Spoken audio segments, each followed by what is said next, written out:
Hey there, good people in crypto land. I'm Matt Leising, and this is my podcast, Decent People. Welcome back to the conversation. Today, we've got a crowded guest list here. We spoke to Ian LeWinter, who is a co-creator at Filmio, and Chris Davis, the CTO of Filmio. I was also joined by my partner and co-founder, Neil Berkeley, who's a documentary filmmaker, to talk to these guys about what Filmio is doing. It's basically decentralizing the way that films get made. So from kind of soup to nuts, I guess you could say, you can pitch ideas to their DAO, their decentralized autonomous organization, which has between 30 and 60,000 users at any given point. Stories get voted on and approved, and then they can go forward all the way to allow DAO members to help make decisions on the filming, on the project, on the directions it takes. And so we had a really interesting conversation about that. I know we're making films here at Decential Media, and we've had a hard time finding a sort of decentralized distribution system. I think there's a lot of ways to make films, like from the financing to the production and everything that really does kind of fit a Web3 ethos. But then when you get to the end and you want to distribute your film, you kind of hit a wall at this point right now. There's, the Netflix of the world, or the HBOs, or even putting movies out on TikTok or Twitter. So Filmio is trying to figure that out and is doing it in real time, and they're up and live right now, and they have a couple tokens that we got into to incentivize folks and allow them to vote and participate in the DAO. So if you're a film nerd and are interested in what the future is, this is a great episode for you. Thanks as always for being here. Please remember to like us and comment and give us a rating, and I hope you enjoy it. Hey Ian, hey Chris, how you doing? Not too bad. How are you? I'm great. Thank you for being here. I'm really looking forward to this episode. This is a special one.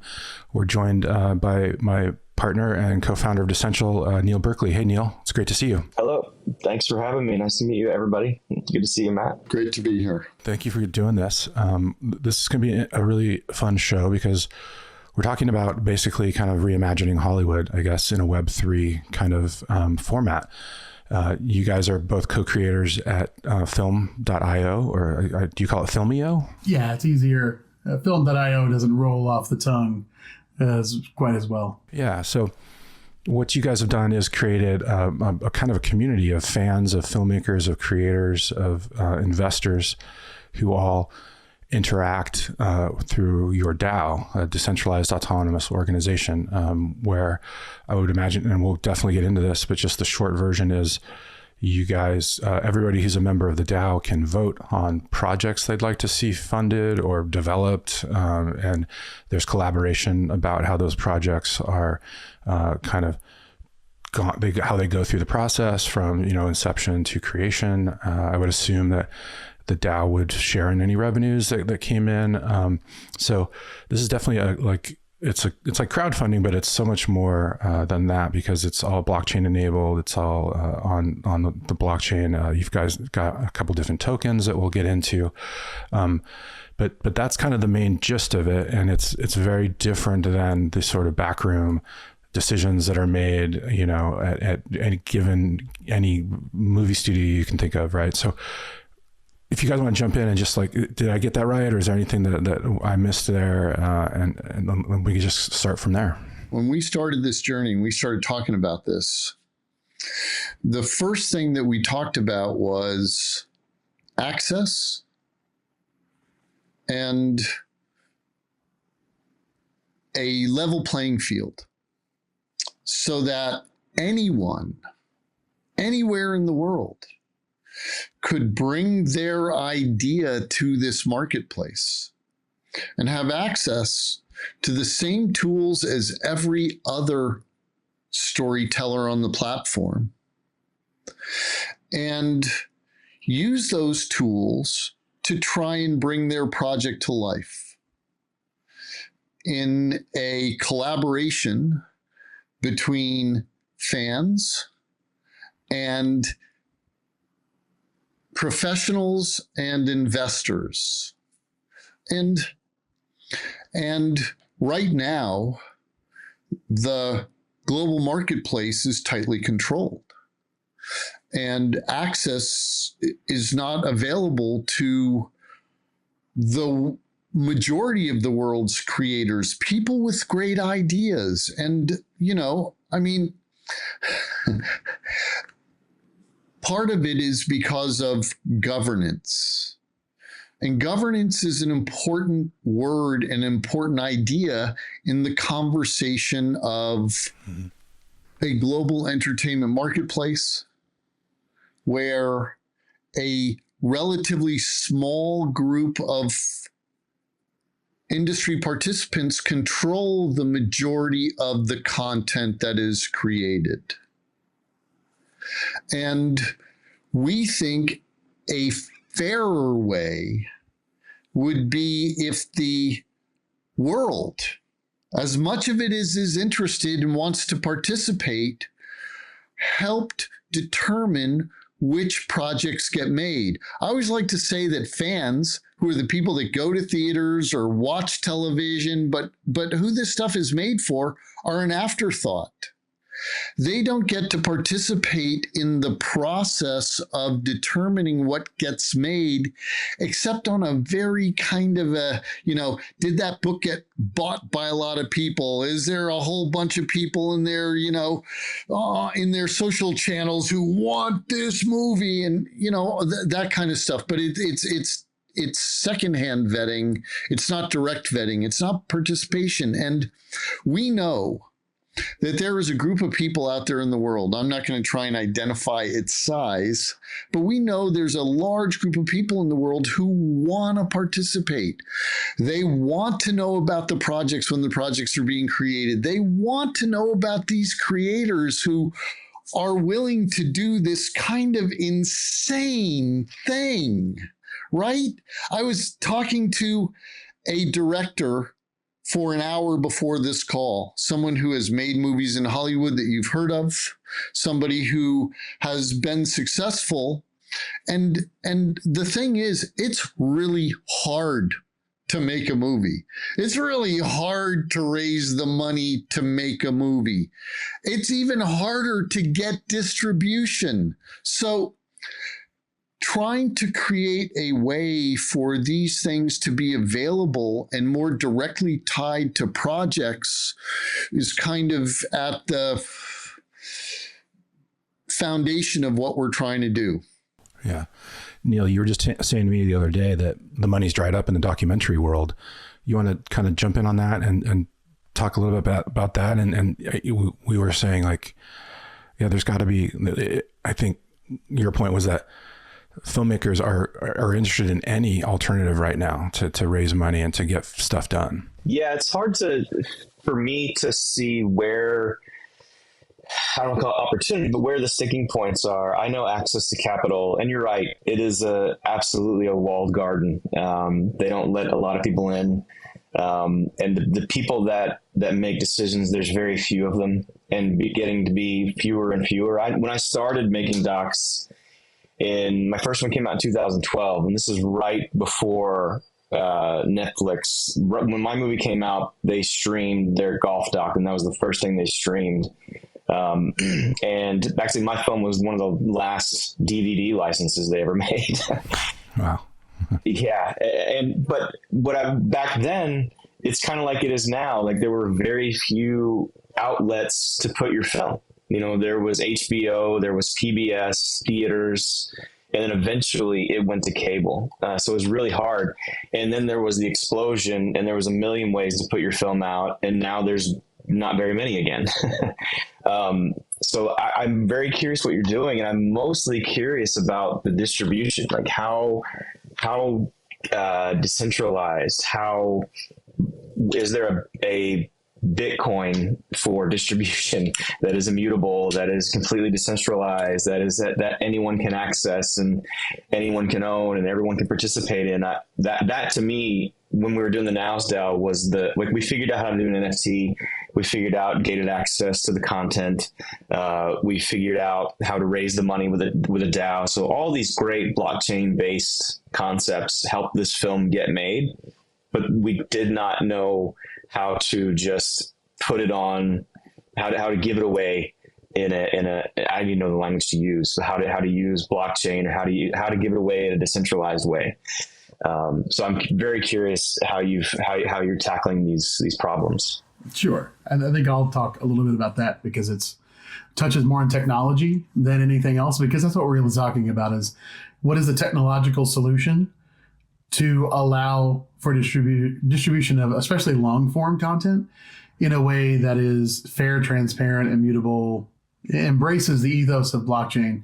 And unfortunately, it's the hardest thing because blockchain today is really not good at hosting and serving large pieces of data. And a film we're talking about could be anywhere from 3 gigs to 72 or 80, depending on the quality you want to stream. Streaming is hard. There's variable bit rate. There's a lot that we're talking about that makes streaming a good experience, because that's the other half of it. It's not just that we want to have a decentralized mechanism to distribute content. When the person on the other end gets that content, they have to have a good experience. It has to be enjoyable. It has to have failure rates that are really low. It needs to be able to respond to how things are happening on bandwidth wise, on the local connection that they're on, or connections from the servers where they're actually hosting everything. How do you host a file that size in a distributed manner? These are incredibly difficult problems, and no one has solved it really yet in a way that has the scale that is needed for what you're talking about. And it is one of the things that we are tackling, and I have personally thought a lot about as the CTO of Ingredient X. So my team is responsible for developing and designing software that Filmio runs on. Is IPFS an option here, or is that limited? It's a possible component of a solution, but it doesn't have the scale to have 50 million people streaming a 17 gig file at the same time and having low latency. And it's that when you get into this section of technology, the problems and the challenges are very big. So we are approaching it, and we are going to attack that problem. And we have been doing work in that area of a lot of designing systems that don't exist today and how they will operate and how they will interact with the blockchain. The process we're taking, though, that's the last step, right? And so you go from ideation to validation to production, post-production, and then release. And so we're building each of the set of tools that we have based on that process, because if we don't get people to distribution, we'll have nothing to distribute. And so putting a bunch of time into building a distribution network that solves this massive problem right now would not really be a good investment of our resources, which are limited, as everyone's are, in our time. So that is the last problem that we want to solve, but it will be coming later down the road. That isn't to say that we're not working on solving the distribution problem that we have today in creative ways that still brings the blockchain in. There are ways we can streamline it, like OpenLaw is a really interesting blockchain-based system to create on-the-fly contracts that are legally binding, have been reviewed by lawyers. All of that stuff would be able to, we're looking to integrate that, for instance. So when you're ready for distribution, and we have brought distribution partners in, that we can use a blockchain-based system to streamline all the contractual things, making sure that everyone is taken care of and it's all transparent. So there's no backroom deals. There's none of the stuff that happens today where a movie makes $800 million, but somehow loses 300 million. Like there's all this creative accounting, all of that stuff. By bringing all of the contracts even into the world of the blockchain, we are able to add another layer of transparency to that process, that while we're not solving for distribution itself yet, we are hoping to work towards making the process of your distribution, of creating the partnerships and all of that, so much simpler and easier, and make it transparent and fair in the blockchain ethos. And so that's what we're focusing on right now, because that we can solve today. Whereas building a Netflix distribution system on the blockchain is a terrifying, just the idea of it. I can't sleep at night because it's so big, but it is something we are going to tackle eventually. It's just at the end of the process. So hopefully that makes sense. Oh, for sure. When I first, a couple of years ago, started learning about these things as a content creator and someone close to IP, the thing that did get me excited, which I'm sure you just mentioned this, is the smart contracts, like the ability to make sure everyone gets paid on time, royalties.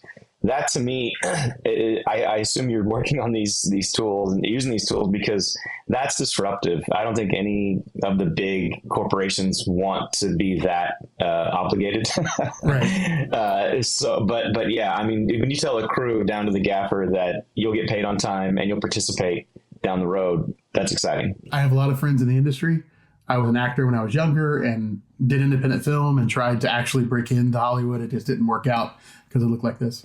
But I still have a lot of friends that do that, and they work at every level of the industry. And one of the things that I am passionate about is that everyone should be able to make a living from the things that they love to do in conjunction with this industry, all the way down to like craft services. Someone who does crafty and makes sure you can eat when you're on set should be able to make a living. It's a personal opinion. It's a moral to me that people at the top of this exchange make millions and millions of dollars, and people that feed them so they can do their job have to have 4 jobs. I can't. It's not. I'm not okay with that. And so part of this process is also making all of this fair. People should make money. Like if you're a star, you should make the money you're entitled to. But boy, all the people that make it possible for you to do what you do, they matter, and you wouldn't be able to do the thing that you want to do without them there supporting you and making it possible. And all of those people should be able to make a living doing the thing that they love, being a part of this magical thing that is cinema, that is magical in many ways, even today. They live for it, just like the actor and the director and the writer. Jason Bateman has a thing where he says everybody on a set is a filmmaker. Yeah. It takes a village, that whole thing. And it's absolutely right. It takes every one of those people to make it happen. So they should all be rewarded for that. And they shouldn't have to worry about it paying rent if they are working for 6 months on a film. Like that's, yeah, absolutely. It bothers me greatly, just personally. And so that's one of the things I'm wanting to do, is find a way to make sure that everyone gets paid equitably and everyone has what they need to go make another film. Like I want more cinema, not less. And the only way to make that happen is if everyone can make a living. And so speaking of a village, of a community, you guys have created a DAO. How is that going? Like how many people are in the DAO? Have you found running the DAO has been a challenge, or has it been, how's it going? Because I know I've been watching this space for a long time, and I think it's becoming pretty clear to people that it's hard to run a DAO. You know, like you need to have some natural leaders in there. You need to have a lot of people who are passionate about it. So the O is the hardest part. Yeah. How's that going for you guys? A disorganized, autonomous organization. Yes. Yeah. So we have the benefit of a clear, focused use of the DAO right now, especially. The end goal is that we want to give all authority in the platform itself to the DAO, even to the point where if they wanted to say, create a proposal that they don't want Ingredient X to do the maintenance on the platform and build new features anymore, that will be their right to do so. And if it gets passed, we go take a hike and we do something else. That is the end goal. But as we have seen with DAOs, they have a tendency, if not run correctly and aren't designed correctly, to implode, self-destruct. Bad things happen even with the best of intentions. And so we are long playing our DAO. And so today there are 2 main areas that DAO functions, and they are in the creative project space. So every project that is created and published on our platform is a DAO proposal.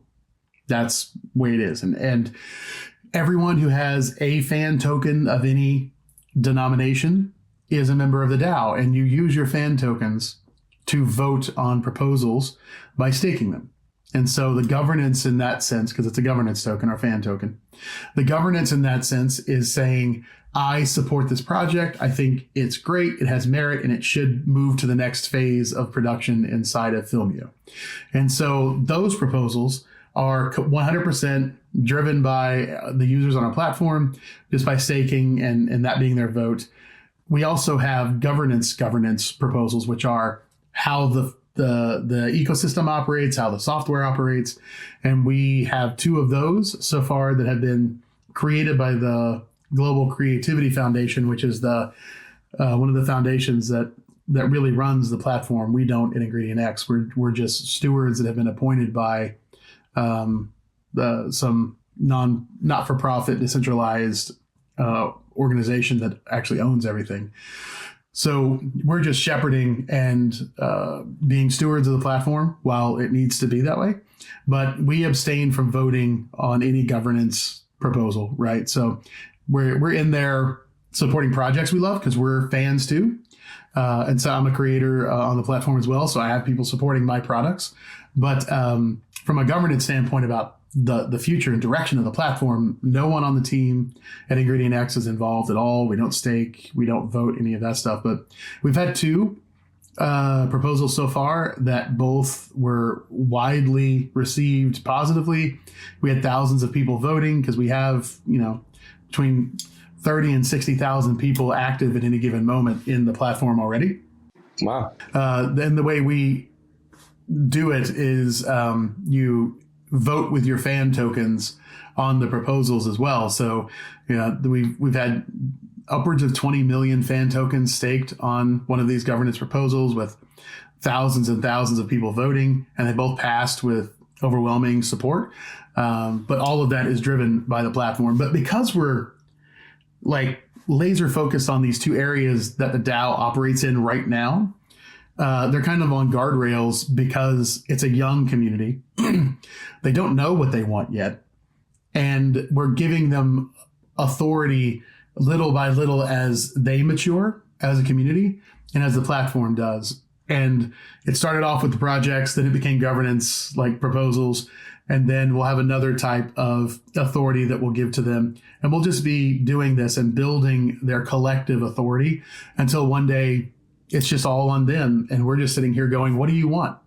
But the plan is doing it that way so that we don't recreate some of the horror stories we've seen with DAOs that grew too big, too fast, had too much authority too fast.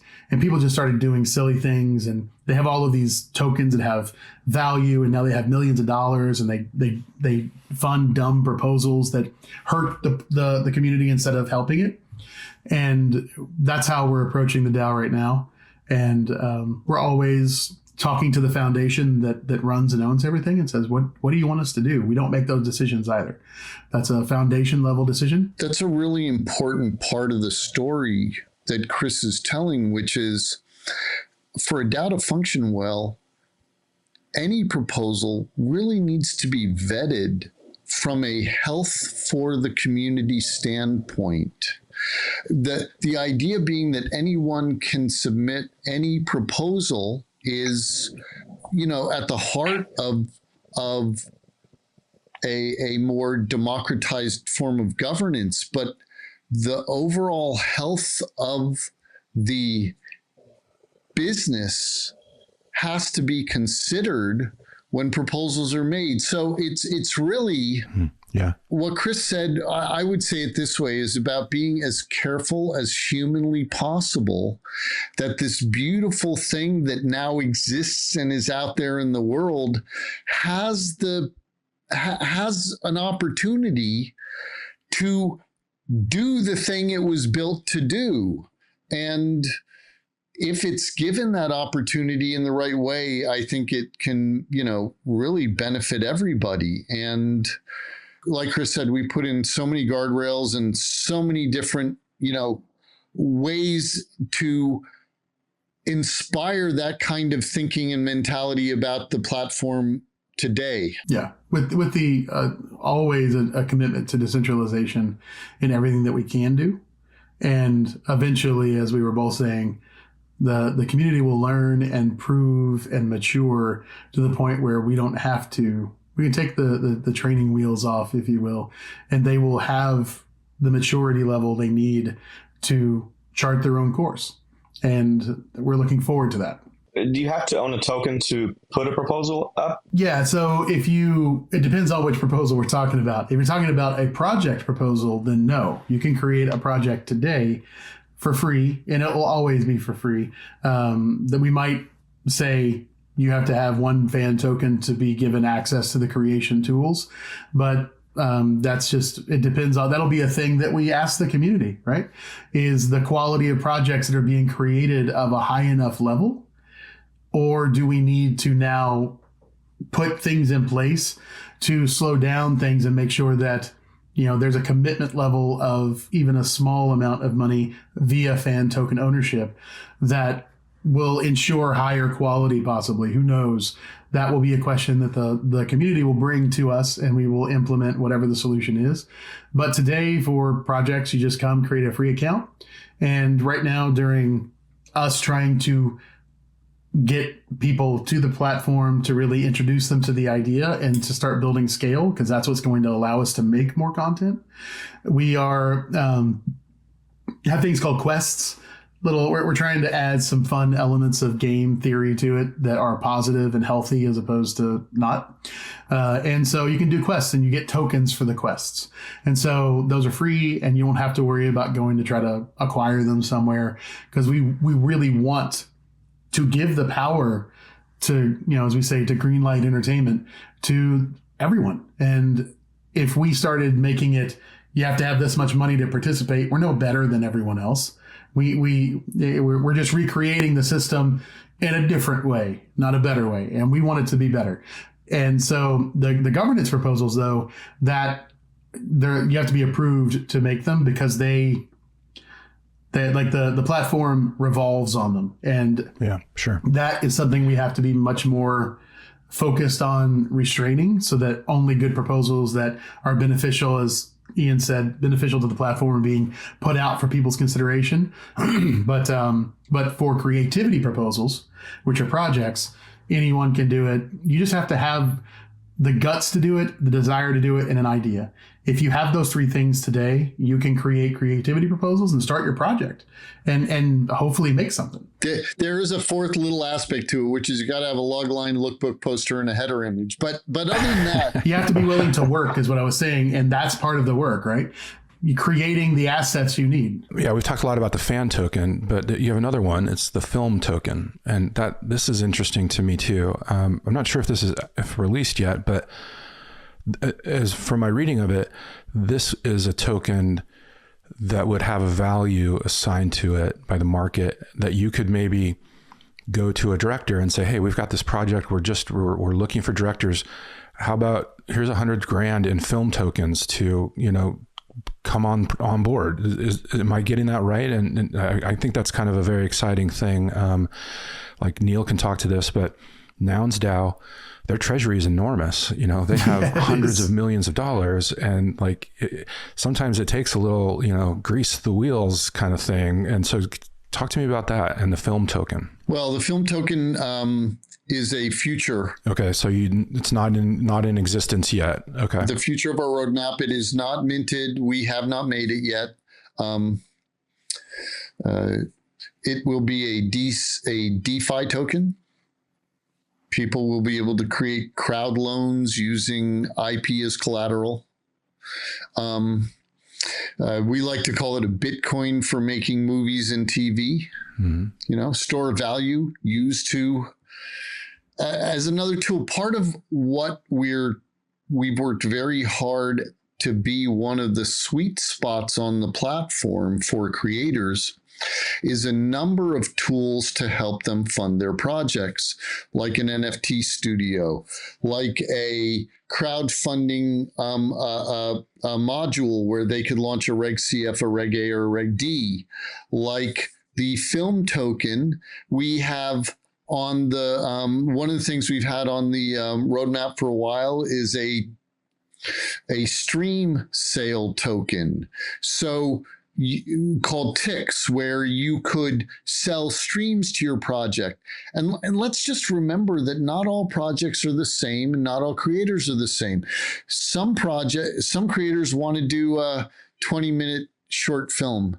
and they don't need distribution, and they can self-distribute possibly if they have a large enough audience attached to their project. Some creators want to do a full-length motion picture, and some creators want to do 6 seasons of Star Trek Discovery at 13 seasons an episode and $15 million an episode. So, 13 episodes a season and $15 million an episode. So yeah, we understood. We got it. Huge range in what creators are trying to do. And then some creators have experience and they can make things happen at a higher level. They have access.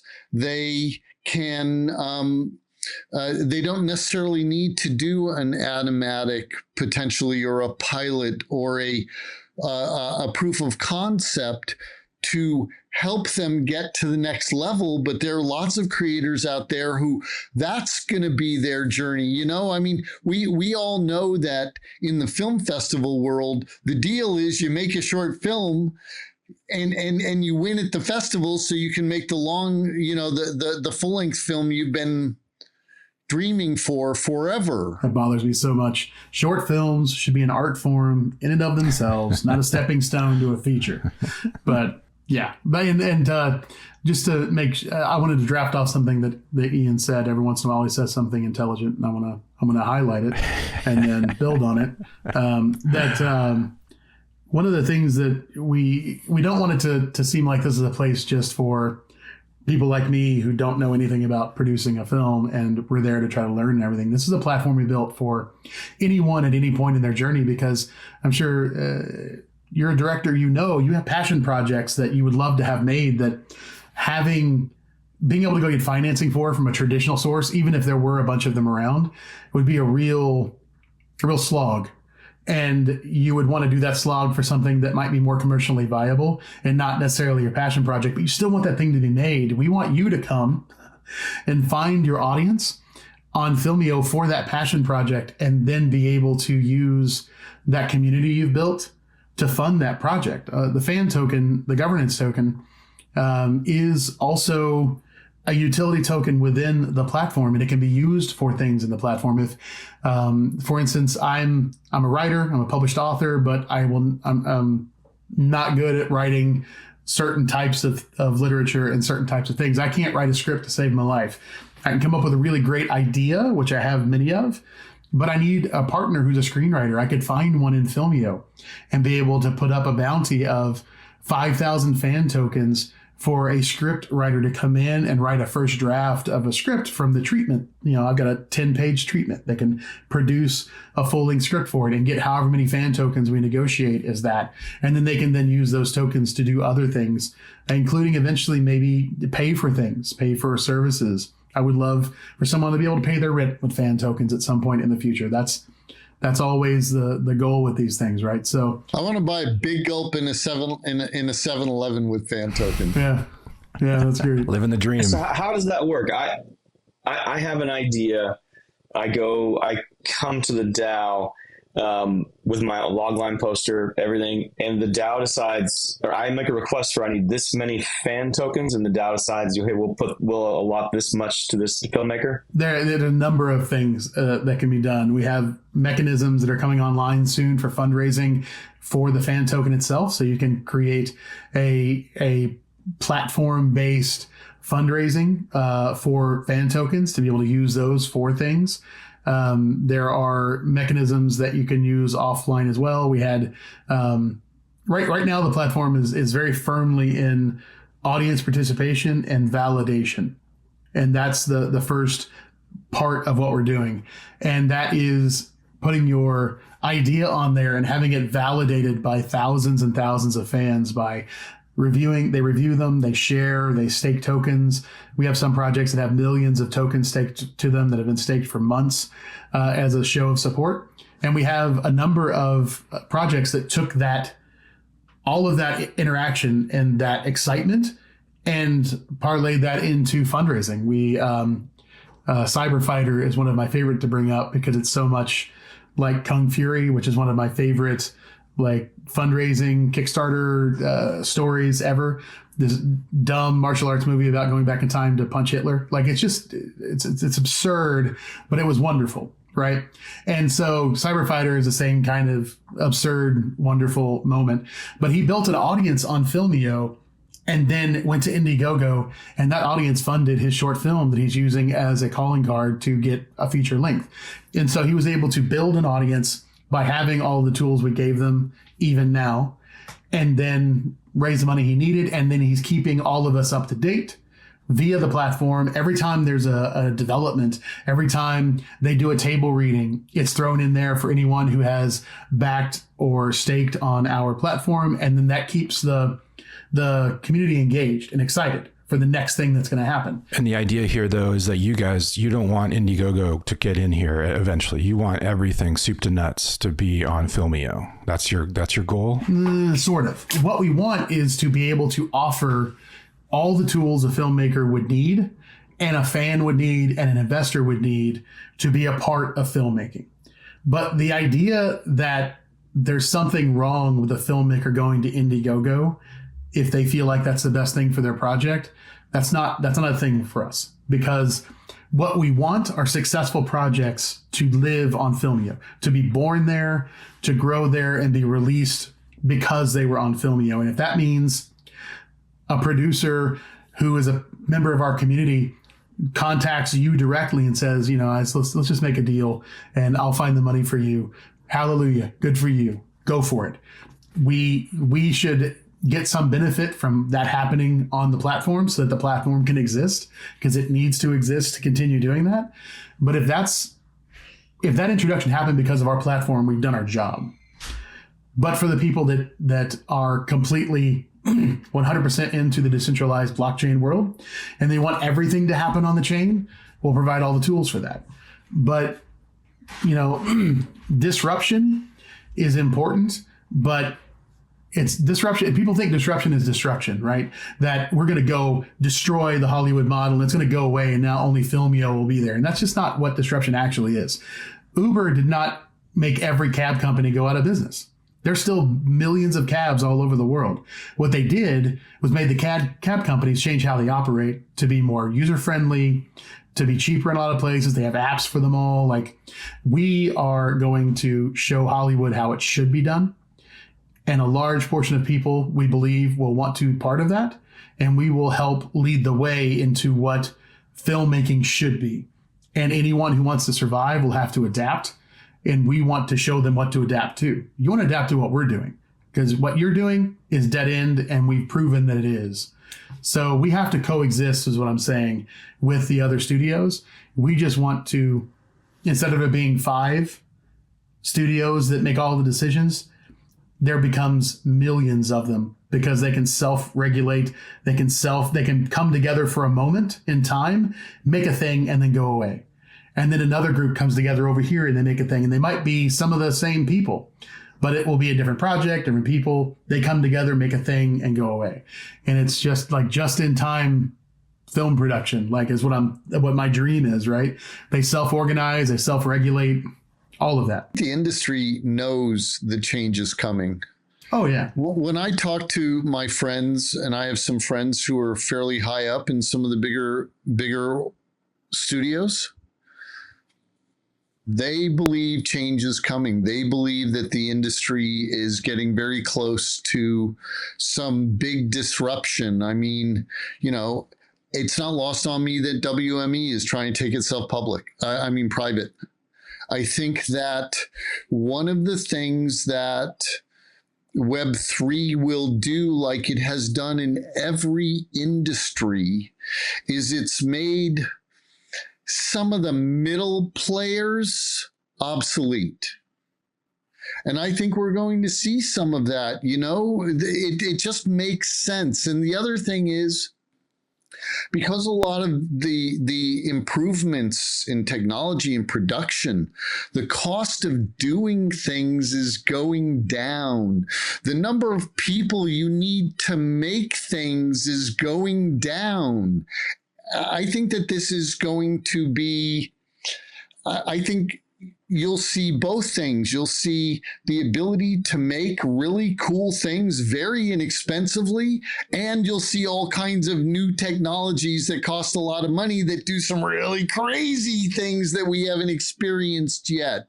You know, I mean, Ready Player One, at some point, man, something like that is really going to happen where I don't have to wear some super big, you know, headset on my head that I can barely hold up to participate in the metaverse world. But the metaverse world is coming, man. What is WME going private a signal of? I think it's a symbol of sorry, no.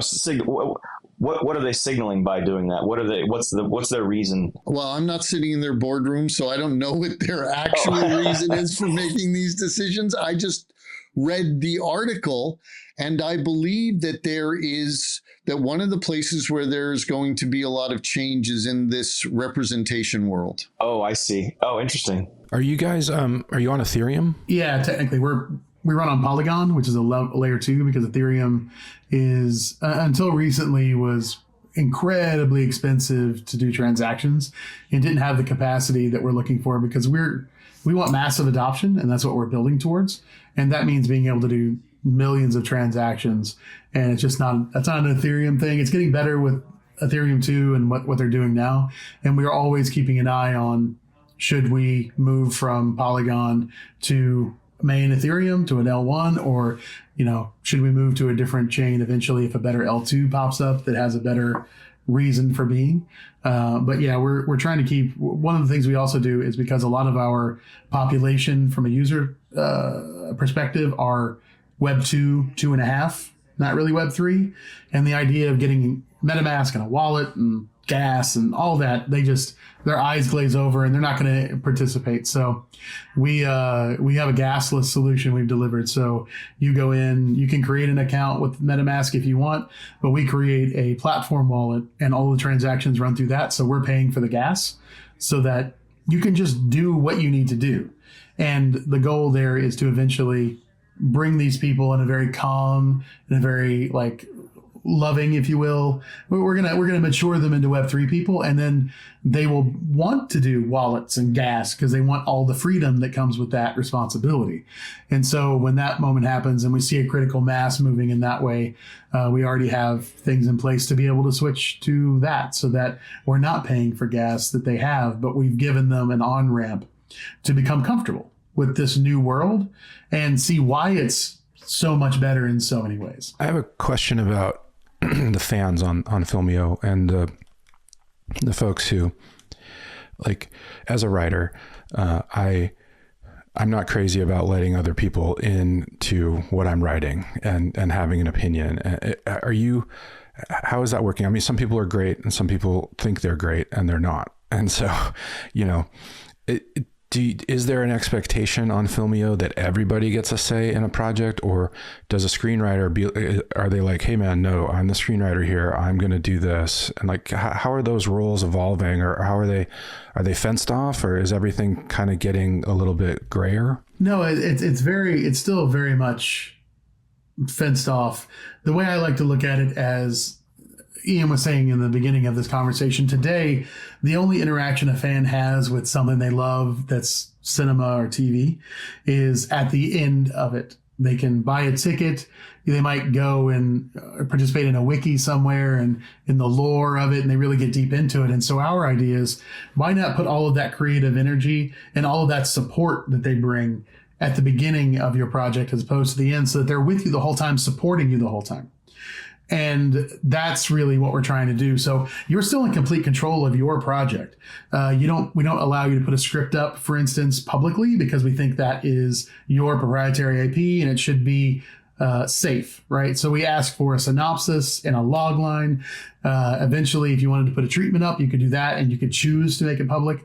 If we ask for a script, it's for the idea in the future that if an investor is now interested in your project, they're going to want to do due diligence. And part of that is, do you have a script? Is it finished? Is it ready to go? What's it look like? And you can decide, as the person who's in charge of that project, do you want to share the script with Ian because he wants to give you $5 million to make your project? That's all still under your control. The collaboration that we want to bring is, we want to be able to instead of having a focus group after you've spent a bunch of money in film stuff, why not ask questions of the community while you're writing it? Here is a problem I've come up with because my antagonist and protagonist have this thing and I don't know how to work that out. And you elicit feedback. You can put posters up. You can do concept art and go, this is what I think the monster in my horror film should look like. What do you think? And so you have an active dialogue with your community to be able to, if you want, to be able to help refine your idea. And from purely I want to be a filmmaker myself standpoint and thinking about this with that hat on about what would happen if I have an incredibly engaged community that feel like they were part of making this thing. Excuse me. Because I asked them these questions. I said, hey, here's the poster, and they voted on it. I chose whatever they did. I get to release, and now I have a rabid, engaged, excited community waiting to see it because they've been on every step of the journey with me. And now they get to enjoy the thing that they were there for while they watched me just beat my head against the wall for months to make it happen. And the other thing I talk about too, because I went to art school, I'm a painter and sculptor. And so creation is a lonely process. Being creative is a lonely process. And there are days when you don't have the energy to get up and do it. And I think that there will be a game-changing moment for a lot of creators like me that creation takes energy out of you. You feel empty. You're emptied out at the end of it. And if you're feeling like that and you go to Filmio and there are 50,000 people waiting to tell you how excited they are about what you're doing, how amazing it is that you're doing this, to not give up, that it's a way that to be recharged and to feel like you're not alone because these people have amazing investment even at this moment when it's still very conceptual because you're building it out.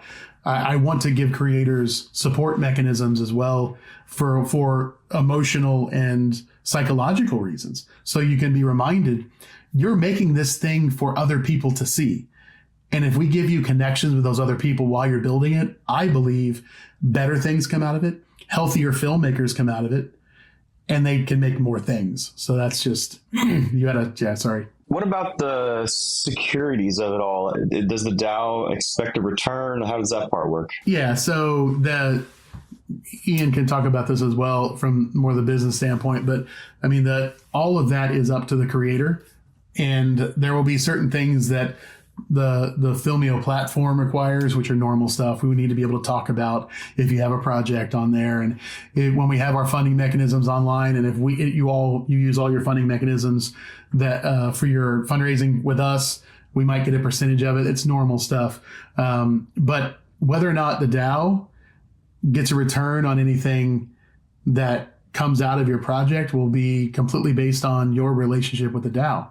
And that's going to be a case-by-case basis, because some filmmakers might want that, some might not need it. Like Ian was saying, they might not need to raise money through the DAO. They are here to build community, so that an audience, so that they can have that to show people. It's a good validation moment. You have 100,000 people who have voted on this and staked tokens. If you already know someone who is a producer, being able to take that data to the producer and say, I already have an audience. This is not a bet. This is de-risking that. So it's going to be very much case by case. And the more mature the platform becomes the more mature those things are, and the more varied they will be. And now Ian can talk. I think it's really important to state, maybe as the last thing, since we're running out of time, is that the kind of project that can be put on the platform is pretty broad. So we have a minimum viable project, which, like I said, is a logline, lookbook, poster, and a header image. However, we have projects on the platform. There's one called Source City as an example. All of the principal performances from Ron Perlman and Dennis Quaid and the A-list cast have already been done. All the principal photography is completed. And he's now doing some very minor things to sweeten the film from a sound standpoint and from a colorization standpoint. But the point being that he's not on there to raise production money. He's on there to build audience to find distribution. And for one other thing, and this is the thing I'm going to leave everybody with, we can all sit around and we can talk about changing the world. I love those conversations, but if they don't become action, they're just conversations. Filmio is real. It exists, and it is an opportunity to try and change the world. But to do it, you got to get on it, and you got to try. And Nate, the vision behind Source City believes in what we're doing, and he's on the platform to help the platform succeed. I've been saying since I learned about Nouns DAO and funded a film, they funded a film. I feel like distributors should get behind things like DAOs funding films, and even branded, because it's a subsidy. If things are already paid for, they don't need to spend. I mean, it'll drive down the cost of a film, what they're paying. But instead of I think their concern with brand is, well, why don't we get the money from Nike? But the other way to look at it is Nike's already paid for this thing, so we don't have to spend as much money on it. So it seems like once they figure this out, they'll get behind these things. I think once there is a viable, which will be Filmio, there's a viable channel that is producing high quality content that is ready for licensing and distribution. That becomes a much more interesting and compelling conversation to have with distributors. Right now, it's all theoretical, right? We're building this system to do that. But when we can point to 50 films that have millions of people behind them ready to watch it, that way different conversation for them. And it becomes, I mean, if they don't jump on that, they won't survive. They just have to be able to adapt. Yeah, I think you're so smart to be hitting the community kind of aspect first. I think that's the most important thing in any DAO. And I think, like you mentioned earlier, Chris, you're very smart to have a very focused vision for the DAO. It reminds me of like Flamingo DAO, where they were just like, we are going to buy NFT art, and that is the only thing we are going to do. And so everybody knows what they're getting into when they get into it. And it also, it's as you were speaking, in the Web3 and music world, there's been this kind of idea that if you have 1,000 super fans, you can kind of exist. You can kind of make a living, because these are the fans who will go to bat for you. They will buy your NFTs. They will buy things to get access. They will buy something to support you so that they can go backstage or whatever it is. And I know, probably in the film world, it's probably, we need like 100x that, right? Or something. It's not 1,000 people. Well, it depends on the stories you want to tell. I have friends that make movies for $1 million. Yeah. You're so right to be zeroing in on these folks who are so passionate about these projects that they're into it from the very beginning, from the get-go. And that's, then you, like you've been saying, you can take that to producers, you can take that to money men and say, look, we're coming at you with this, with 50,000 people who want to see this movie. The last bit is being able to, once you have a successful project and it's done, you're going to want to do it again because you've had a good experience and you already have an audience that has proven they like what you do, they like you, and they stick in it for the long haul. So you just take them with you to your next project and then build a larger community, because maybe you're doing horror this time and that's a new genre and you got more people. You get that done and you do another project and you take all of that audience that has now grown to the new project and you keep this virtuous cycle. And then at some point you have a big enough audience and you go to them and say, I want to make this, you guys fund it, and only you get to see it. And then as weirdness continues in the world, you actually get a patron who says, you make this movie for me, here's your $5 million, and I'm going to do whatever the freak I want with it.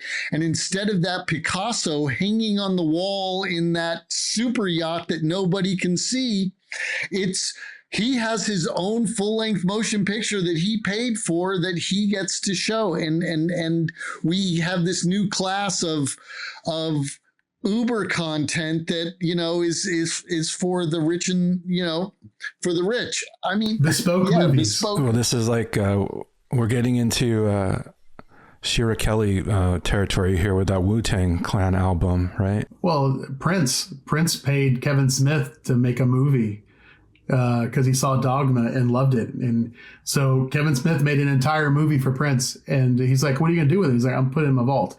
It's never seen the light. He just wanted it to be made. And it's in a vault somewhere. It'll come out eventually, but he had no plans to release it. He just wanted it made. Kevin Smith just took the check and made the movie. Like, it already happens. And my favorite story is I loved the TV show Snowpiercer.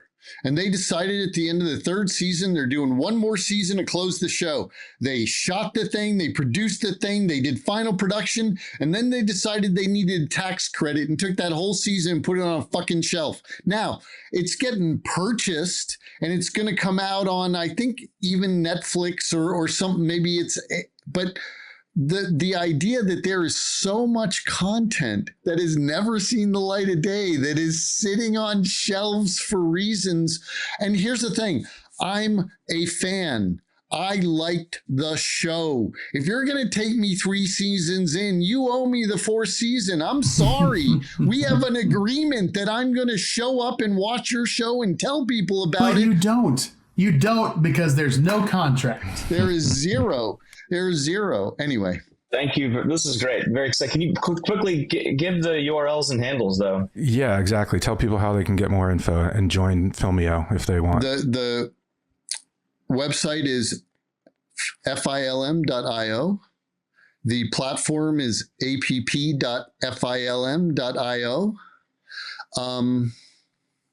We are all over social media. Healthy Discord, healthy Telegram. Stop giving thumbs up. Stop giving thumbs up. There's stuff happening behind you.